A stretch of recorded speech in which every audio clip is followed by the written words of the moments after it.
Saan ba? Paikot. Di ba meron silang dinaanan na parang delikado pa? Oo, ayun. Parang siya natulog.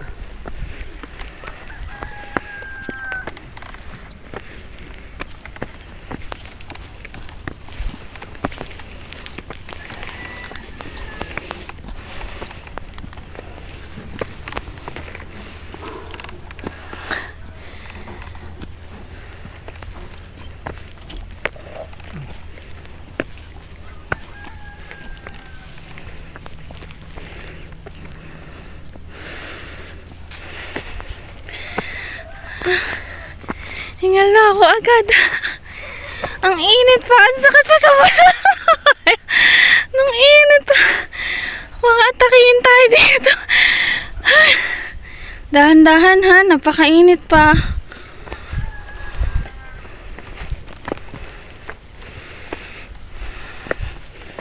Hinto-hinto.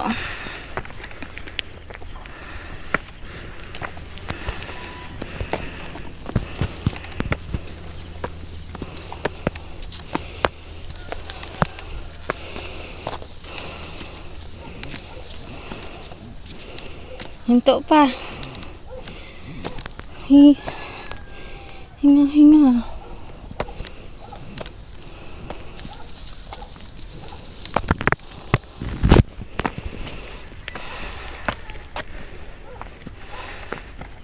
Ayan guys. Stop muna tayo sa pagdilulu sa cat den. So, andito tayo ngayon sa Mabini, Batangas, kung saan pinuntahan namin itong Gulugod Baboy, Mount Gulugod Baboy. So, ito matagal ko nang nakikita to sa Facebook na sobrang ganda niya puntahan. Tsaka pwede ka mag-camping dito. So, yun, matagal ko nang gustong puntahan to. So, ngayon lang natupad. Parang tinignan lang namin yung place. Saglit lang kami din nag-stay dito. Tapos umuwi na rin kami.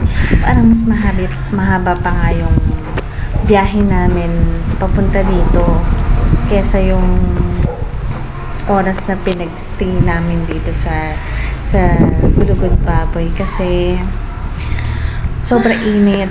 Tapos wala kaming dalang tent. Hindi rin ganun kalakas yung hangin niya. Unlike dun sa Mount Banoy na napuntahan namin din. Sa Batangas din yun. Nakalimutan ko na ako.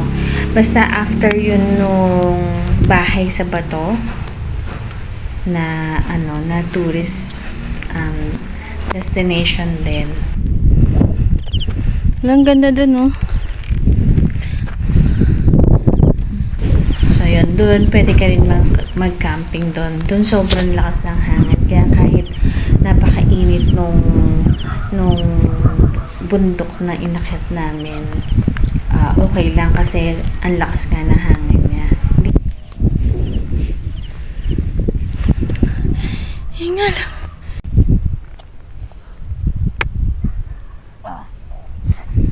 Napakainit kasi.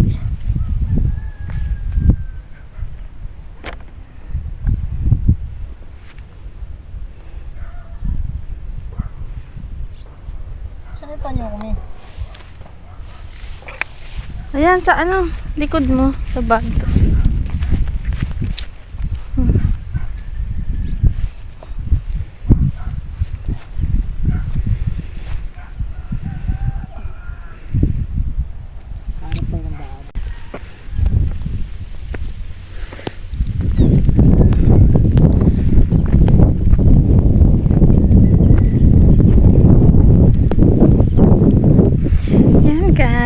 Nandito tayo ngayon sa Gulugod Baboy.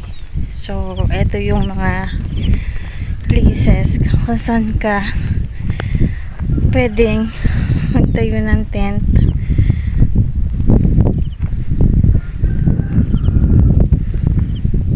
So, ito yung makikita natin dito.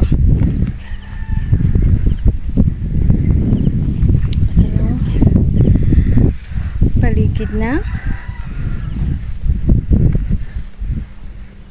Gulugod Baboy. Dito yan sa may Mabini.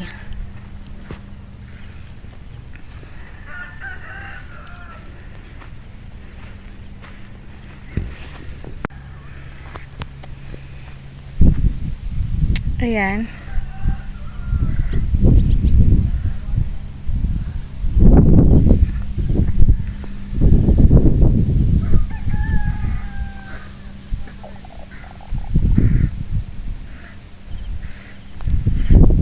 Napapalibutan po siya ng dagat.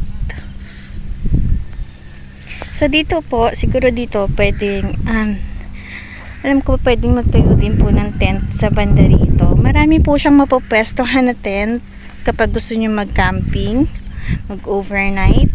Sobrang dami po kung pwedeng pagpwestuhan. Sobrang lawak po ng place.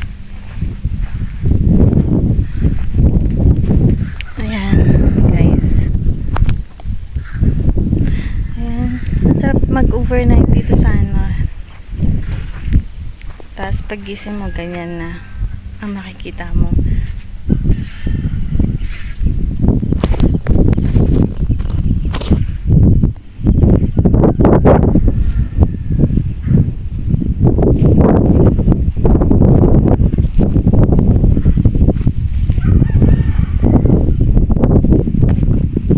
Isa lamang po to sa mga pwede nyong pagpwestuhan dito po sa Mount Gulugod Baboy. Ayan guys, so punta naman tayo doon sa kabila. Natatakot lang ako magpunta doon sa kabila kasi pag bumababa ako, yung baka sinusundan ako ng tingin, tsaka kung saan man ako na magpunta sumusunod siya. So parang feeling ko susuwagin niya ako. Natatakot ako. Yan. Kainit.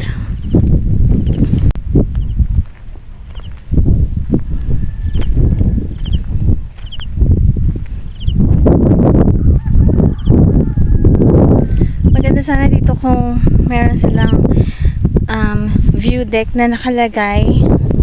Kaya lang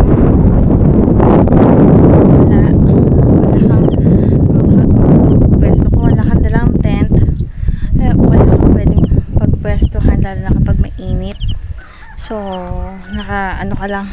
nakasalampa ka lang sa damo.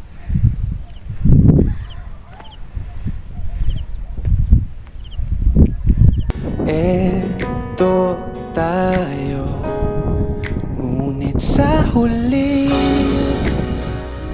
palagi